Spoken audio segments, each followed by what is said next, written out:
बड़े भाई चहल साहब की एक कविता है कोर्ट मार्शल जी संजीत। मन ने जितनी वहां मंच पर पढ़ी उनने खुद नहीं पढ़ी। तो लेकिन कोर्ट मार्शल का मतलब के हमनु बता दो, जिस तरह अपनी कोर्ट होया करे नहीं, फौजिया की भी कोर्ट होया करे। फौजी कट घर में खड़ा हो तो कहेंगे इसका कोर्ट मार्शल होने लग रहा है।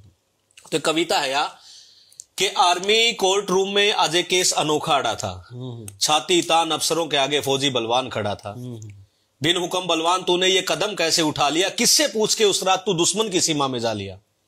बलवान बोला सर जी ये बताओ कि वो किससे पूछ के आए थे, सोए फौजियों का सिर काटने का फरमान कौन से बाप से लाए थे। वाह वाह।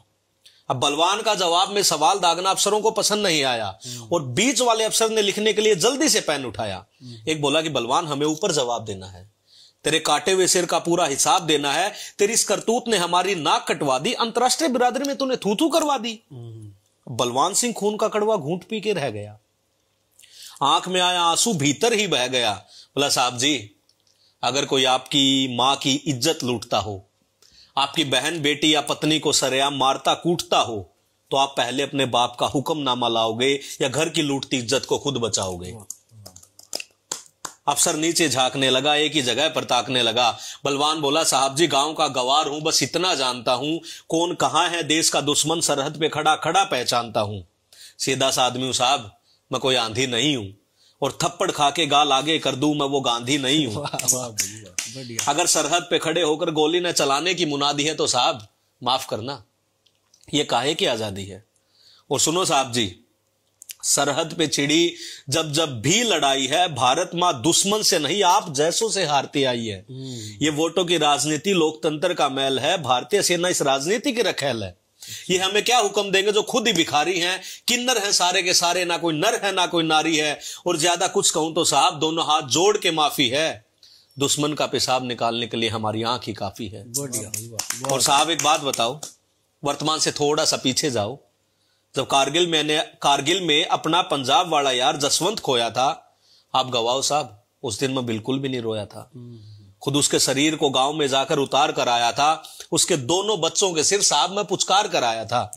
पर उस दिन रोया जब उसकी घरवाली हौसला छोड़ती दिखी, लघु सचिवालय में चपड़ासी के आगे हाथ पांव जोड़ती दिखी।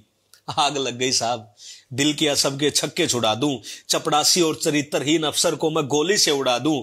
1 लाख की आस में भाभी आज भी धक्के खाती है, 2 मासूमों की चमड़ी धूप में यूं ही झुलस जाती है।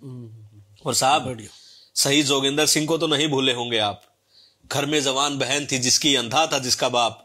अब बाप हर रोज लड़की को कमरे में बंद करके आता है, स्टेशन पर 1-1 रुपए के लिए जोर जोर से चिल्लाता है। पता नहीं कितने जोगिंदर जसवंत यूं ही अपनी जान गंवाते हैं, उनके परिजन मासूम बच्चे यूं दर दर की ठोकरें खाते हैं। भरे गले से तीसरा अफसर बोला कि बात को और ना बढ़ाओ, उस रात क्या हुआ हमले में बस यही सफाई में बताओ। अब भरी आंखों से हंसते हुए बलवान बोलने लगा, उसका हर बोल सबके कलेजों को छोलने लगा। साहब उस हमले की रात हमने संदेश भेजे लगातार 7, पर हर बार की तरह कोई जवाब नहीं आया। 2 जवान मारे गए, कोई हिसाब नहीं आया। चौकी पे जमे जवान लगातार गोलीबारी में मारे जा रहे थे, हम दुश्मन से नहीं साहब हेडक्वार्टर से हारे जा रहे थे।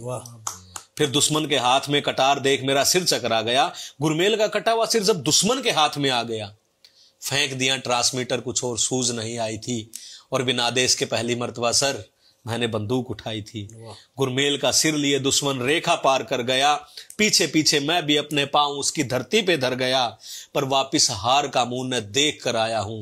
वो 1 काट कर ले गए थे, मैं 2 काट कर लाया हूं। इस बयान का कोर्ट में न जाने कैसा असर गया, पूरे ही कमरे में एक सन्नाटा सा पसर गया। पूरे का पूरा माहौल बस एक ही सवाल में खो रहा था कि कोर्ट मार्शल फौजी का था या पूरे देश का हो रहा था। कोर्ट मार्शल फौजी का था या पूरे देश का हो रहा था।